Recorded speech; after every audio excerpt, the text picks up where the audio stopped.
तो आज हम लोग इस पे बात करेंगे फाई और साई को डब्ल्यू की मदद से कैसे निकालें। Complex potential. तो बल्कि हम हेडिंग डाल देते हैं इसको, टू ऑब्टेन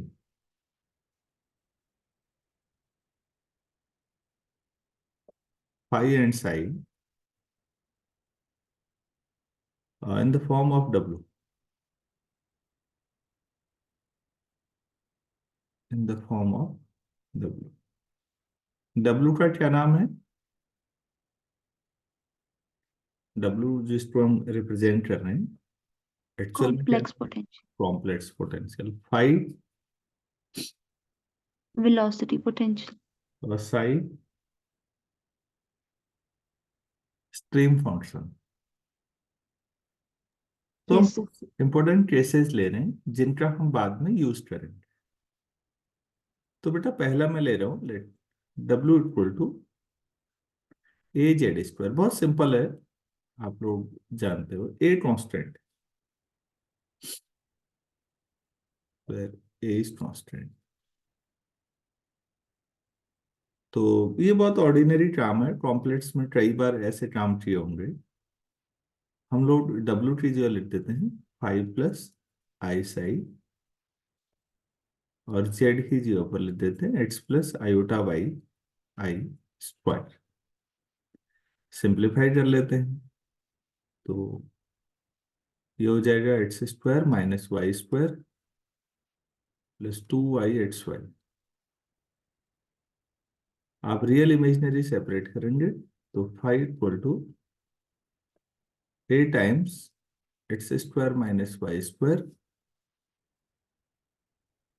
और साई = 2a(x)y। ये मिलेगा हमें इक्वेशंस। अब थोड़ा सा मैं आपको फ्लूइड डायनामिक्स छोड़ के पहले फंडामेंटल फिर बता दूं कुछ। अगर कभी ऐसी इक्वेशन आ रही है x² - y² = कांस्टेंट, तो बच्चों ये रिप्रेजेंट करती है हाइपरबोला। और बल्कि थोड़ा और स्पेसिफिक हो जाए तो ये रेक्टेंगुलर हाइपरबोला है। मैं इनके बारे में जानकारी दे रहा हूं तो आप सीख लो, आपके काम आएगा।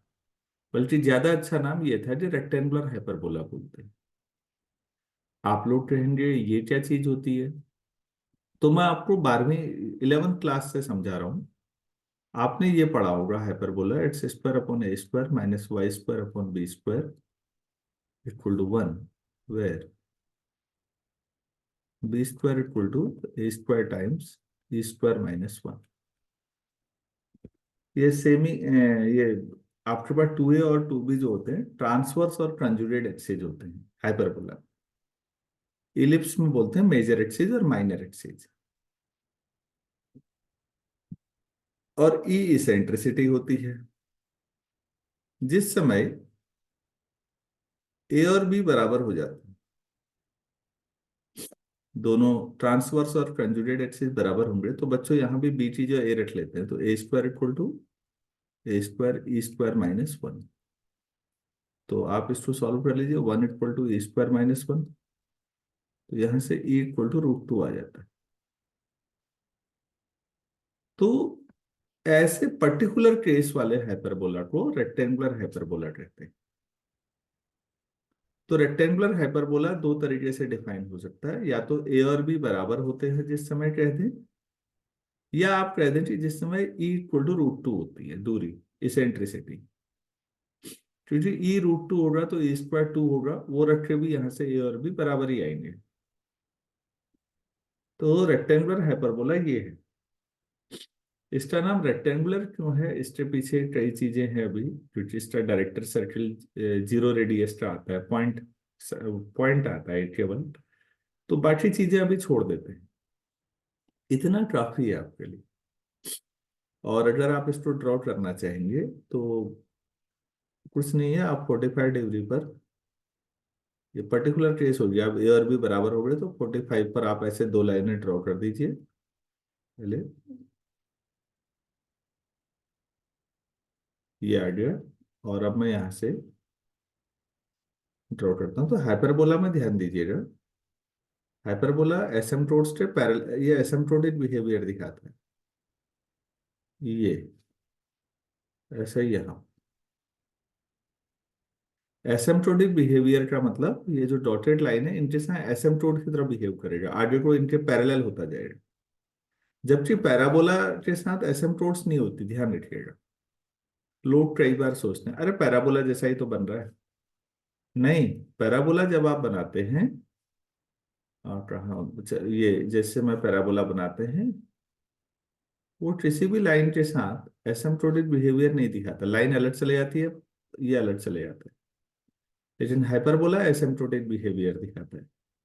एक आम इंसान को दोनों एक जैसे दिखते हैं, इसलिए बताना पड़ता है। क्या मैं इतना समझा पाया? Yes, sir. हाँ, तो ये रेक्टेंगुलर हाइपरबोला का केस है। अब मैं, ये तो पहला केस था। अगर इसको 45 डिग्री क्लॉकवाइज, नहीं सॉरी एंटी क्लॉकवाइज रोटेट कर दूं, इट्स रोटेशन बाय पाई/4 एंटी क्लॉकवाइज, तो ये जो हाइपरबोला है बच्चों वो ऐसा बन जाएगा। अरे उतना अच्छा नहीं बन पा रहा है, आप समझिएगा। टच नहीं करेगा लाइनों को, एसिम्प्टोटिक बिहेवियर होगा यहाँ पे, टच नहीं करेगा। मेरा टच करने लग गया ऊपर को, आप समझ जाइएगा कि टच नहीं होगा। और इस समय आपका ये x Y equal to constant आ जाएगा। आप सी स्क्वायर ले सकते हैं, इस टाइप का कुछ। ये भी रेक्टेंगुलर हाइपरबोला ही है। हमारी जो दूसरी क्वेश्चन है वो भी रेक्टेंगुलर हाइपरबोला है।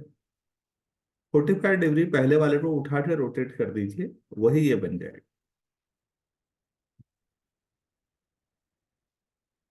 तो पहले तो इसमें आप गौर करिए, जो मैंने दूसरा वाला बनाया उसमें कर्व या तो फर्स्ट क्वाड्रेंट में है या थर्ड में है।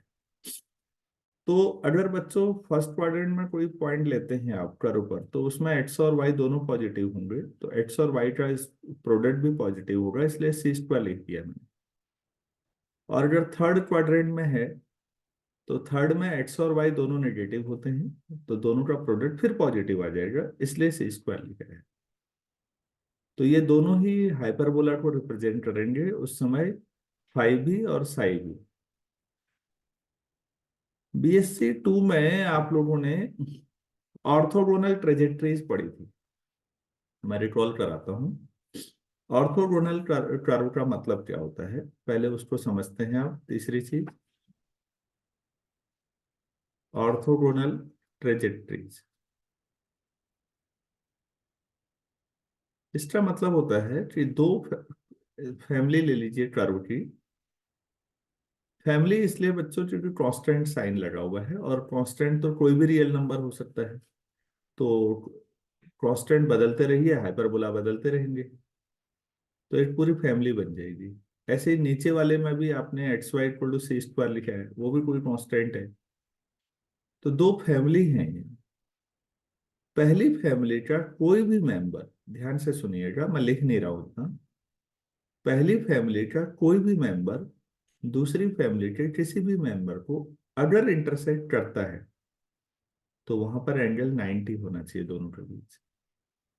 और इसका उल्टा भी, दूसरी फैमिली का कोई भी मेंबर अगर पहली फैमिली के किसी मेंबर को इंटरसेक्ट करता है, तो वो 90 पे ही इंटरसेक्ट करना चाहिए, तब वो दोनों एक दूसरे के ऑर्थोगोनल फैमिली हैं। तो ऑर्थोगोनल जब हम निकालते थे, आपको याद होगा, X square minus Y square equal to, मान लो C1 स्क्वायर कर देते हैं इस फैमिली को। इसका डिफरेंशिएशन किया, 2x माइनस 2y, वाई का y1 मतलब dy/dx। तो यहाँ से y1 इक्वल टू क्या आ जाएगा, x/y। आपको याद है फिर क्या करते थे, जहां पर dy/dx था उसको रिप्लेस कर देते थे -dx/dy से, क्योंकि m1 m2 -1 होता है ना Yes, परपेंडिकुलर। sir. उस लॉजिक से। तो y1 की जो हो जाएगा, y1 मतलब dy अपॉन dx, तो उस चीज जो रख दो minus dx upon dy equal to x upon y। अब आप इसको वो कर लें तो ये आ जाएगा dx upon x plus dy upon y equal to 0। देखिए आप क्रॉस मल्टीप्लाई कर लीजिए पहले और फिर एक तरफ ले आइए, तो आप इसको करेंगे तो ये log x plus log y equal to log of C1 कर लीजिए या C2 कर लीजिए, तो आपको x Y equal to some constant नया मिल जाएगा। इस एग्जाम्पल से क्या समझाने की कोशिश है कि ये दोनों फैमिली आपस में एक दूसरे की ऑर्थोगोनल ट्रेजेक्टरी है। तो यही सारी नॉलेज हमें यहाँ चाहिए थी कि ये दोनों जो हाइपरबोला है ना, पहले तो मैंने वो कोऑर्डिनेट ज्योमेट्री की फाउंडेशन पे बताया, ये दोनों हाइपरबोला एक दूसरे से कैसे बनाए जा सकते हैं वो भी मैंने बताया। और अब लास्ट में मैं ये बता रहा हूं कि पहली फैमिली और दूसरी फैमिली ऑर्थोगोनल है। जब भी ये इंटरसेक्ट करेंगे, जहां भी कोई भी कर्व पहली फैमिली का किसी भी कर्व दूसरी फैमिली को जब भी इंटरसेक्ट करेगा 90 पे ही करेगा। अगर इतनी नॉलेज एडिशनल हो तो अप्लाइड में मजा आने लगता है, मतलब फिर लगता है कि हाँ हम फटाफट समझ रहे हैं। और अगर ना हो तो दिक्कत भी है। इतना क्लियर है? Yes, sir. चलिए नेक्स्ट पेज पे चलते हैं बच्चों फिर। अब हम फाइव पे बात करेंगे हम। तो हमारे पास फाइव था। नाउ अब हम ओरिजिनल टॉपिक पे आते हैं। फाइव था हमारे पास a times x square minus Y square, और साई था 2a xy। अच्छा, तो आप यहां से मतलब लिखना तो इतना ही था, बाकी तो एडिशनल नॉलेज है। Lines of equipotential surface, equipotential surface.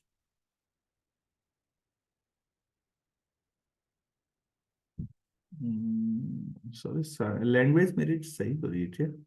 मुझे फाइव को कांस्टेंट रखना है, तो इक्वी वेलोसिटी पोटेंशियल होना चाहिए था ना।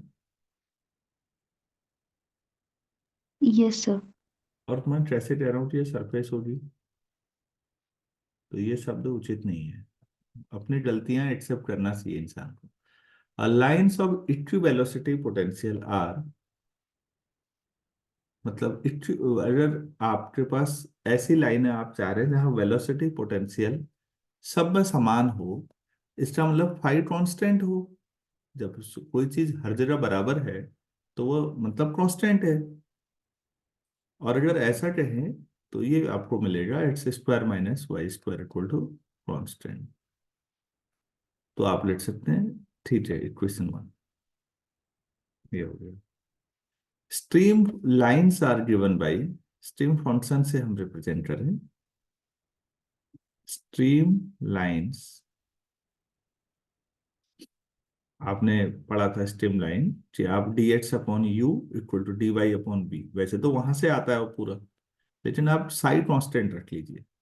आर साई इक्वल टू हमेशा आगे को जहां भी साई कांस्टेंट होगा वहां से स्ट्रीम लाइंस आ जाएंगी।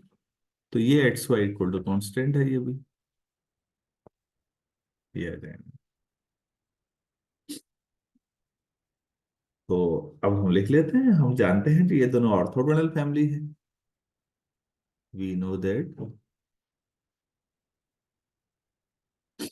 दीज टू फैमिलीज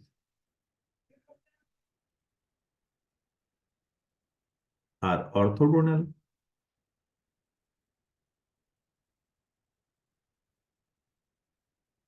ठीक है। और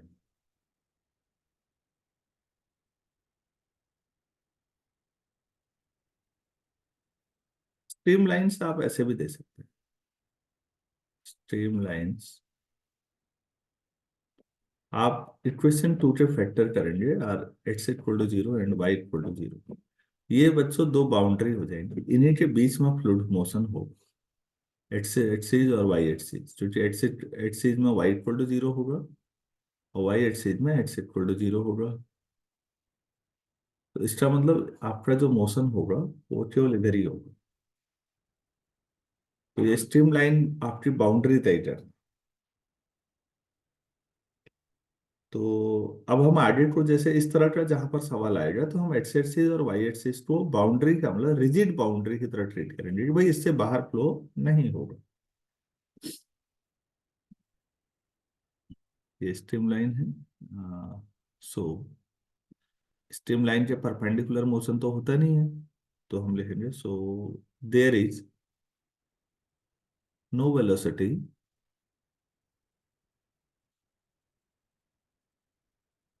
perpendicular to x axis and y axis। पहले सवाल में लगता है थोड़ा अजीब सा कि so positive x axis and positive y axis में भी टेकन एज, कैसे ले सकते हैं इनको, रिजिड बाउंड में भी टेकन एज। ऐसा सोच सकते हैं अपने मन में कि जैसे रिजिड बाउंड्री जब होती है कहीं पर ना, आप सीमेंट की दीवार बना दो तो फ्लूइड मोशन नहीं होगा उसके आर पार, वैसा आप सोच सकते हो, may be taken as rigid boundaries.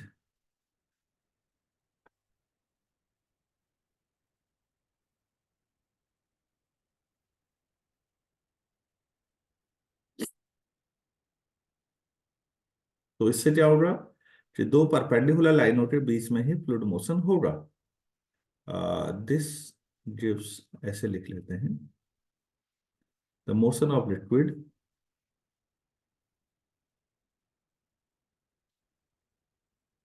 motion of liquid in the angle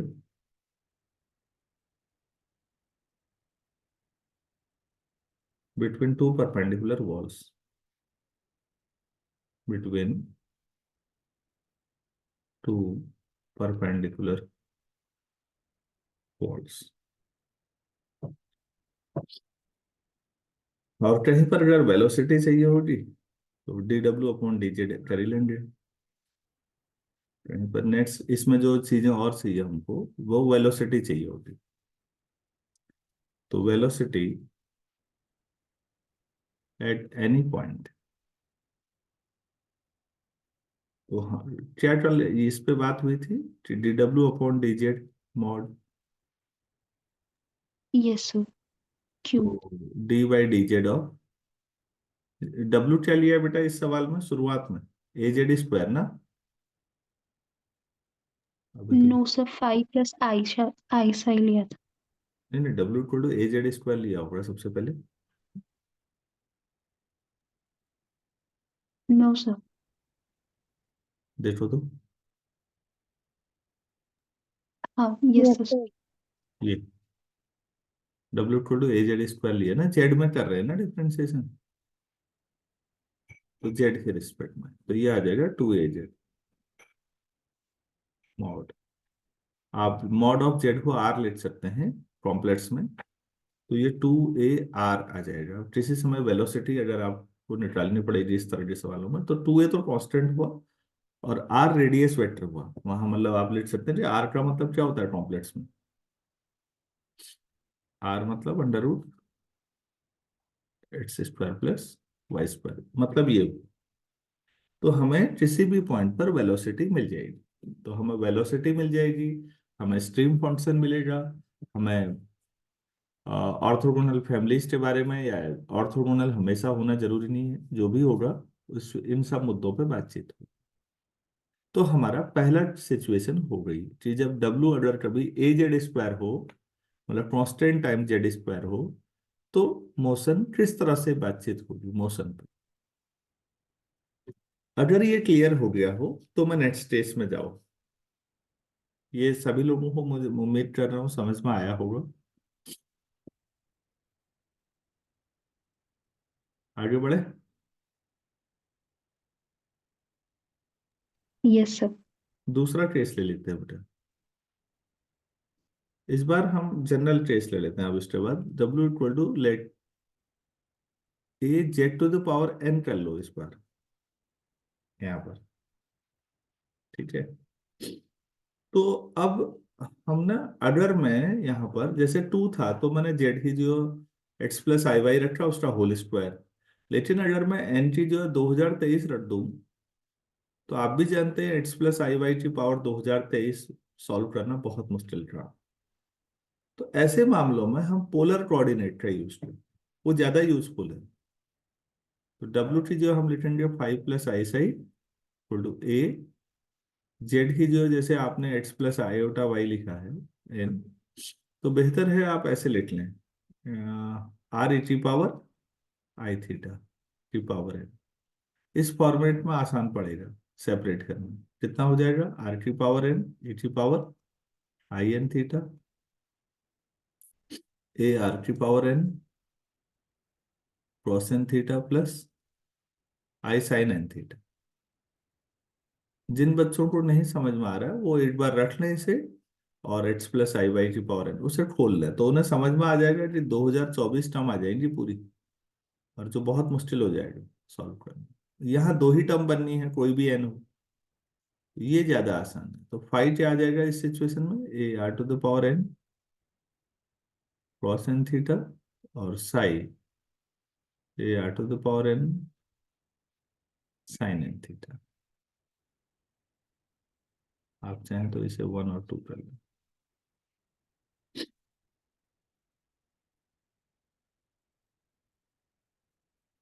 तो हमें इक्वी वेलोसिटी पोटेंशियल जो है वो लाइनें कैसे मिलेंगी? For equi velocity potential lines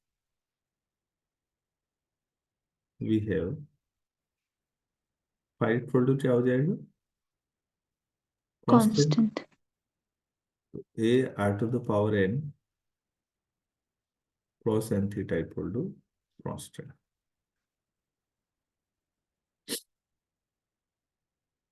तो ये आपके पास R to the power n cos n theta, ये तो छोड़ ही दो, तो कांस्टेंट अपॉन ए कांस्टेंट ही हो। तो बेसिकली ये है आपके पास इस तरह से करवान लड़की। और स्ट्रीम लाइंस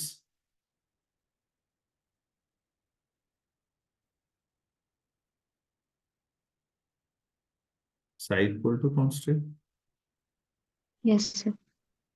और सीधे सीधे लिखूंगा r to the power n sine n theta equal to constant. ये मिलेगा। बच्चों यहाँ कोई पूछ नहीं रहा है, लेकिन आप अगर BSc 2 में जाए तो ये दोनों फैमिली ऑर्थोगोनल होती थी, ऑर्थोगोनल ट्रेजेक्टरी होती थी। पहले वाले की ऑर्थोगोनल ट्रेजेक्टरी निकालो, ऐसा सवाल आया करता था, तो दूसरा आंसर होगा, अगर दूसरा क्वेश्चन हो गया तो पहला आंसर होगा। और जिन बच्चों को ये नहीं आता, वो पिछली क्लास में कल हमने पढ़ा है कि अगर फाइव इक्वल टू कांस्टेंट और साइड इक्वल टू कांस्टेंट है तो ये ऑर्थोगोनल फैमिली को रिप्रेजेंट करती है। ऐसा भी पढ़ाया है कल मैंने। आप उस आधार यस पर सर। भी सोच सकते हो कि अच्छा ये ऑर्थोगोनली होंगी फिर। अब ये आपको तय करना है कि आप कहाँ से ज्यादा भरोसा कायम कर पा रहे हो, वो आपकी इच्छा है। मतलब ये बहरहाल दोनों, पहले कर्व फैमिली का कोई भी कर्व और दूसरी फैमिली का कोई भी कर्व अगर इंटरसेक्ट करते हैं, मैं हर बार अगर कह रहा हूं, मतलब नहीं भी कर सकते इंटरसेक्ट, लेकिन करेंगे तो 90 पे ही करेंगे। तो हम लोग इस तरह से इन पे बातचीत करेंगे। और हमारी बाउंड्रीज के लिए हम साई इक्वल टू इस पे जब बात करेंगे कि बाउंड्रीज क्या क्या होंगी।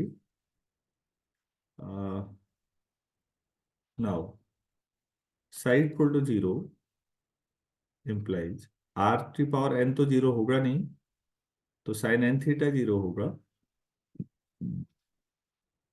तो इसका मतलब जो n थीटा है वो या तो 0 होगा या कोई n पाई टाइप का होगा, क्योंकि साइन n पाई 0 हो जाएगा n अगर नेचुरल नंबर है। इंटीजर है। तो थीटा क्या होगा फिर, बाउंड्री जीरो या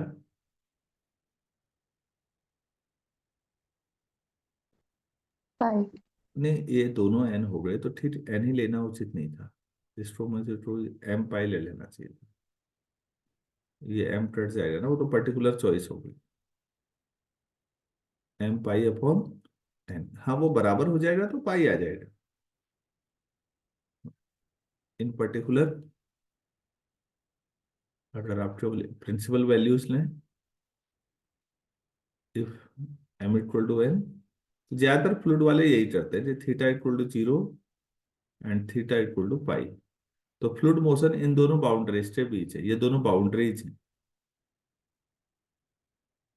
फ्लूइड की, इन्हीं के बीच में मोशन होता रहेगा, हम ये पढ़ेंगे उसमें। और वेलोसिटी, इस सिचुएशन में वेलोसिटी पे किस पे बात होगी, वेलोसिटी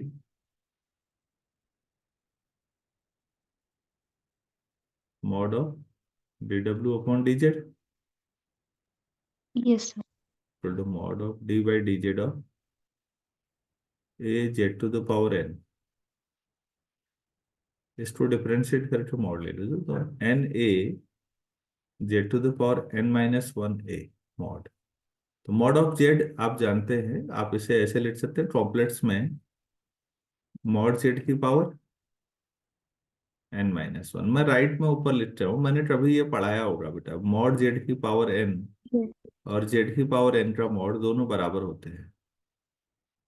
आप लोगों को कॉम्प्लेक्स पढ़ाते हुए पढ़ाया जरूर होगा यस सर। इस तरह की चीजें। जिन बच्चों को मैं नहीं पढ़ा पाया हूँ बेटा अभी, इसको आप खुद भी कर सकते हैं, पोलर में कन्वर्ट करिएगा और ये यहीं से आ जाएगा, ये इसी वाले से जो आपने लाइन लिखी, क्योंकि ई टी पावर आई थीटा का मॉड वन हो जाएगा तो चलो आर की पावर एन आएगा, और मॉड जेड आर होता है तो ये आ जाएगा एन ए आर की पावर एन माइनस वन। तो वेलोसिटी का एक्सप्रेशन ये आ जाएगा आपके पास। आप लोग इस तरह से गौर करिएगा, इस इन तरह के कॉम्प्लेक्स ट्रांसफॉर्मेशन में वेलोसिटी केवल आर पे डिपेंड कर रही है।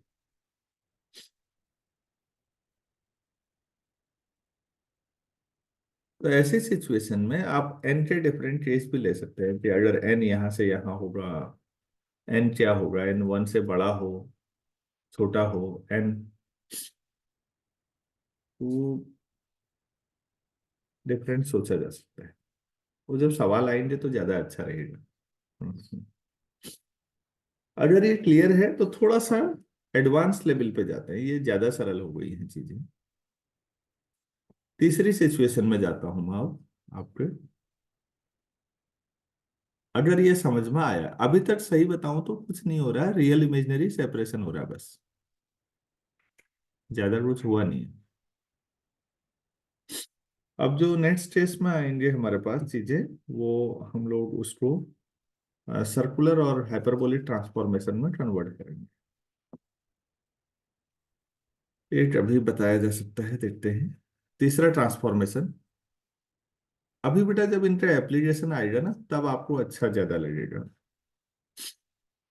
Late z equal to c cosh डब्ल्यू, थोड़ा उल्टा जैसा लग रहा है अजीब सा। तो देखिए प्लीज ऐसी सिचुएशन में आपको हमेशा फाई साई निकालने हैं, तो x plus iota y c cos of five plus i psi. तो x plus iota y equal to c times cos five cos i psi minus sine five sine i psi. अब याद तो होगा नहीं इसलिए मैं यहां लिख देता हूं, क्रॉस आई थीटा जो पढ़ा था आपने, वो क्या पढ़ा था, क्रॉस हाइपरबोलिक थीटा, और sine i theta sir minus का sine i sine hyperbolic theta. Hyperbolic theta. ये हाइपरबोलिक फंक्शंस की जरूरत ट्रिग्नोमेट्री में, तो ये हो जाएगा c times cos five cos hyperbolic psi minus sine phi और आई साइन हाइपरबोलिक फाई। तो आप रियल को रियल के साथ बराबर करिए, x equal to c cos phi. सब बीएससी है यार, बस उसी का यूज करना है। और y equal to minus c sine phi sine hyperbolic psi. ठीक हो, ये आइडिया। अब एक बार मैं फाई को गायब करता हूं, एक बार साई को। देखिए, फाई को गायब करने के लिए since cos square phi plus sine square phi 1 हो जाएगा। तो अब क्रॉस फाई की वैल्यू रखिए प्लीज, तो ये हो जाएगा x square upon c square cos hyperbolic square psi plus y square upon c square sine hyperbolic square psi equal to 1। Question 3। एक और लिखिए दूसरा, सिंस हाइपरबोलिक में लिखेंगे तो cos hyperbolic square psi minus sine hyperbolic square psi equal to 1 होता है। तो ये हो जाएगा x square upon c square cos square phi minus Y square upon c square sine square phi equal to 1।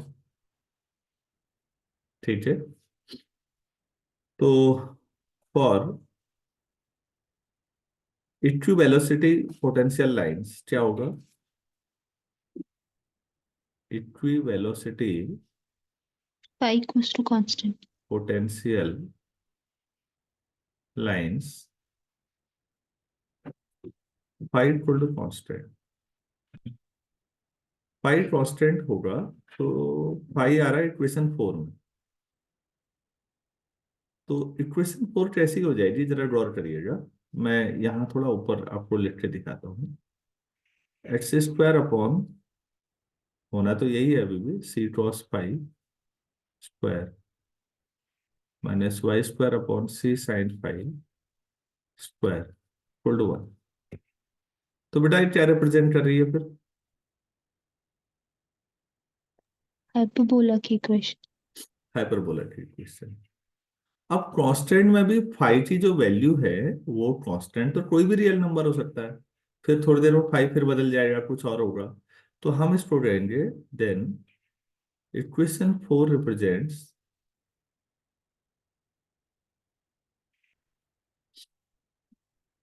confocal hyperbolas। confocal hyperbola मतलब focus same होंगे। जैसे concentric circle होते हैं बच्चों, तो आप कहते हो कि संकेंद्रीय है, उन सारे सर्कल, बहुत सारे सर्कल जिनका सेंटर एक होगा। ऐसे कनफोकल इलिप्स किसको कहेंगे? जिनके फोकाई सेम होंगे, ऐसे इलिप्स। ऐसी फोकस सेम होगा, बाकी बदल जाएगा। ऐसी कनफोकल हाइपरबोलाज। जिनकी focal same होंगे. हाँ, तो ऐसे स्ट्रीमलाइंस के बारे में इतना ही लिखना है।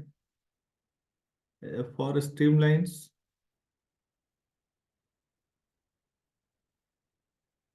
कॉमा क्यों लगा रहा था?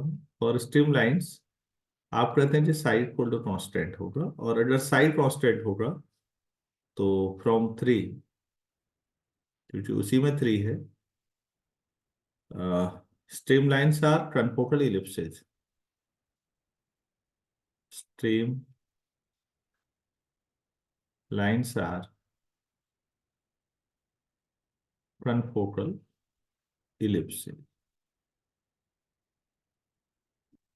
ये बताना होता है बस बच्चों। आप ऐसे समझो, इलिप्स का मतलब दो फिक्स पॉइंट है, सपोज एक एस है और एक एस टेस है। इनके बीच जो दूरी है उससे ज्यादा लंबा धागा ले लीजिए और एक पेंसिल लेके ऐसे, मैंने कई बार समझाया। फोकस यही रखिए, धागे की लंबाई बढ़ाएंगे तो ऐसे इलिप्स बनते जाएंगे। धागा छोटा करेंगे तो अंदर की साइड बनते जाएंगे, ऐसे इनफाइनाइट बन जाएंगे। भले फोकस एस और एस जैसी है, that's why name is confocal ellipses. अगर आपको बीएससी 2 में मैंने पढ़ाया होगा, तो मैंने ऑर्थोगोनल ट्रेजेक्टरीज में ऐसा जरूर पढ़ाया होगा। This is the family of confocal ellipses and this is self orthogonal family. इसका ऑर्थोगोनल ट्रेजेक्टरी ये खुद आ जाती है।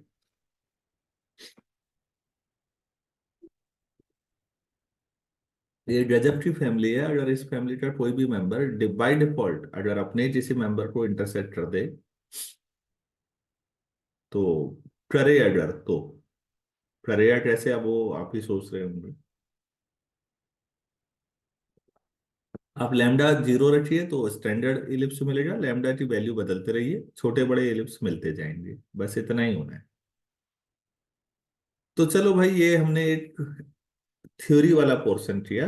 अब इनके एप्लीकेशन करने, तो कुछ क्वेश्चंस पे जाएंगे नेक्स्ट क्लास में। 6:53 हो रहा है, तो 10 मिनट बाद ही शुरू होगा, तो 7:05 पे जुड़ते हैं बच्चों। अब किसी को कुछ कहना पूछना है तो